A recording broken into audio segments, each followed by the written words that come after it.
Welcome back to Bash Bros at episode 62 of Notorious Pro Wrestling, the TEW Let's Play series where we find out what exactly would happen if Conor McGregor started his own wrestling promotion.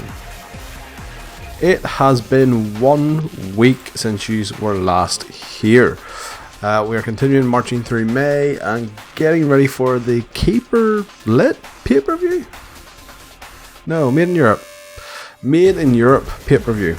So let's take a look at last week's Wanted and what you missed. All in all, it was a pretty standard affair, 61 rated show in Scotland.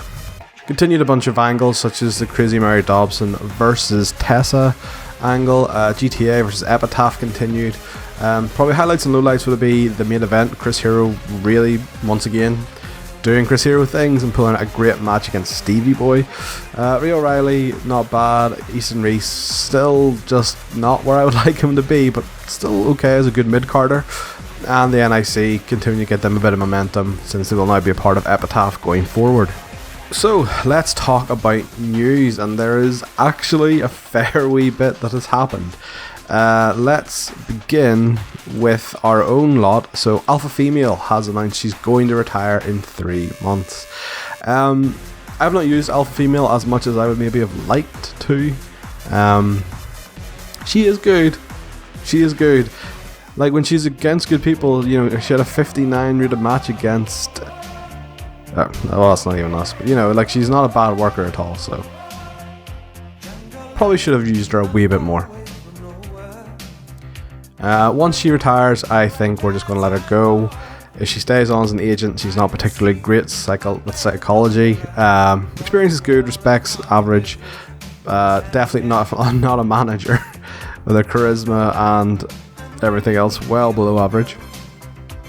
So yeah, once she retires, probably going to let her go. Coach Doug. Yes, legendary Coach Doug. NPW legend, I suppose at this point. He has taken on one of our fight school students as a mentee. So Miles Kamen is Doug's current mentor-mentee. Doug is obviously a manager, so we might bring Miles in. We need to turn Doug heel or Miles face, but I think we could pair them together on TV. So yeah, future storylines idea there. And although one relationship has blossomed, another has faltered, as apparently Aussie Open are no longer friends. That's fucking dumb, that. I don't think this will affect their performance together. They have a tag team chemistry, or tag team specialist, so I don't think this will affect their chemistry or anything like that. It's just a wee bit weird. And finally, Ken Malmsting. Someone who's been with us pretty much from the beginning of the game. His contract is set to expire. He's kind of our heel jobber. Don't think I'm going to be renewing. With all our fight school students taking their roles as jobbers, yeah, don't see Ken sticking about for too much longer. So that is the company news. Let's take a look at the world news.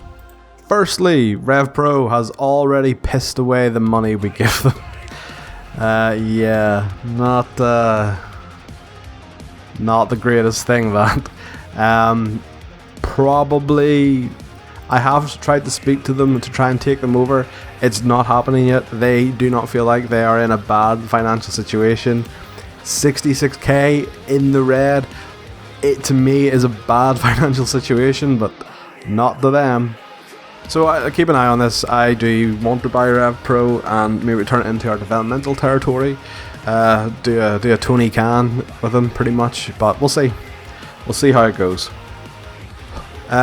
Sensational Wrestling Championships, my personal favourite company in the game has hired Jack Evans, which is pretty cool. Jack is still with AEW on a handshake, so no harm bringing him in. But one in, one out, Mark Briscoe has quit. I don't know why. They haven't really given a reason. He's still with ROH. Maybe they just didn't pay him. I don't know. And how about this?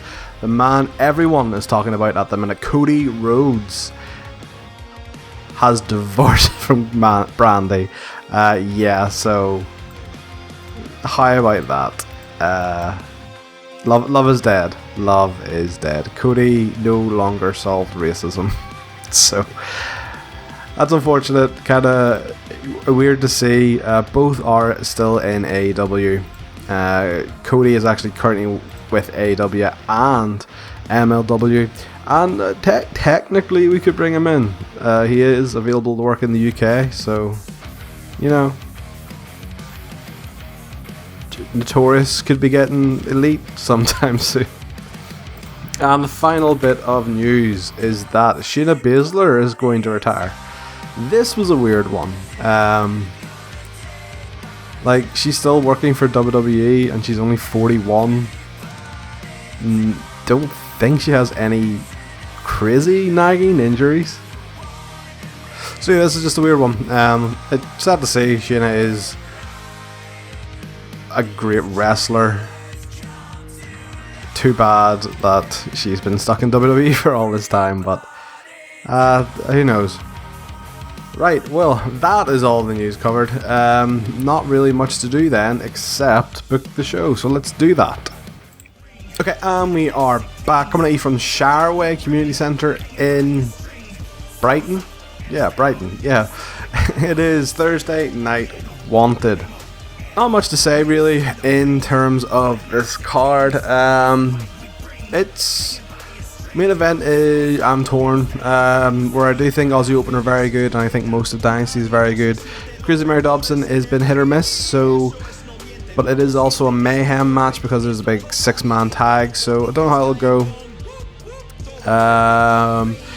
Ace Austin, Will Hobbs might have bad chemistry, I think, or else I'm confusing that with Carlos Romo and Will Hobbs. In terms of being a tag team, so that could be a poor match, but in terms of timing wise and all that, really moving to this hour and a half has been a massive help.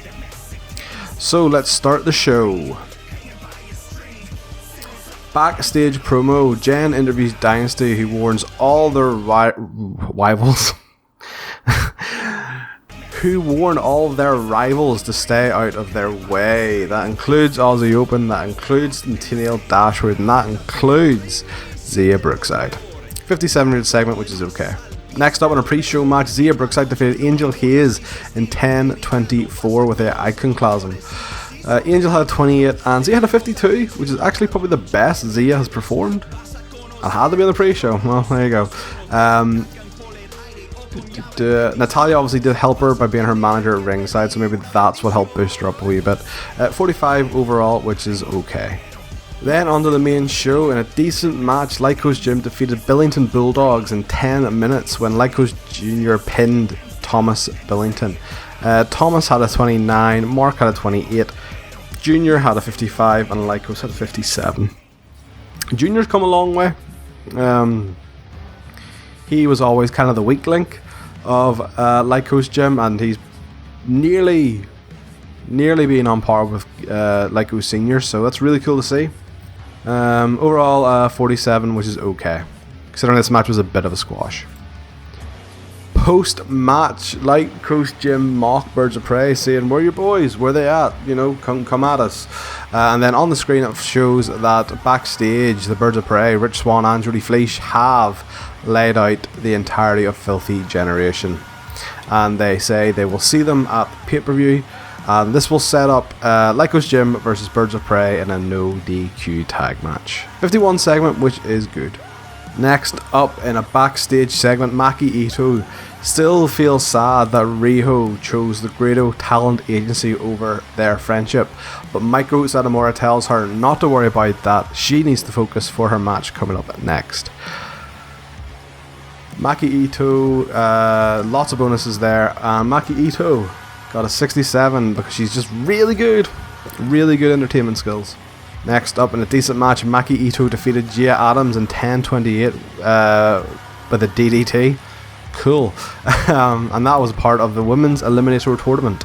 Gia had a 29, and Maki had a 54. Not a great match from Maki, but it was only 10 minutes. Overall, a 46, which is okay. Wee bit disappointing for Maki. Gia is one of our students, so I'm not overly concerned about that. Next up, in a backstage promo, Will Hobbs is pissed that 2 weeks ago Ace Austin bailed on him during his match with Pentagon because Pentagon spooked him. Ace kind of shrugs it off, says like, "Oh, come on, big guy, don't be like that, you know, and focus, me and you got a tag match tonight," and walks off. And Will Hobbs is like, "We got a what?" A 61 segment because Ace Austin is quite good. Speaking of that match, and about that had great heat and good wrestling, Kings of the North defeated Ace Austin and Will Hobbs in 15:26 when Bonesaw pinned Will Hobbs. That's not right. Okay, so that wasn't supposed to happen like that, but pretty much what would happen in this would be Pentagon shows up and spooks Ace Austin again, and he runs away, leaving Will Hobbs to succumb to the numbers advantage, and yes, say Kings of the North would get the win then. Damien had a 52, Bonesaw had a 57, Hobbs had a 52, and Ace had a 63. Damien is starting to recover from his poor face turn. He was getting kind of high 40s, is now up to 52, so it's good to see. And 60 overall, which is pretty dang good. Post-match, Pentagon knows Ace Austin's type. Pentagon knows what a manipulator is, and Pentagon will not have another manipulator in NPW. Pretty much warns Ace that he's coming for him, and that is a 58 rated segment, which is alright. Pentagon's usually better than that, so that's alright. And in our main event, in a superb match, Crazy Mary Dobson and Aussie Open defeated Dynasty in 1812 when Kyle Fletcher pinned Joe Henning.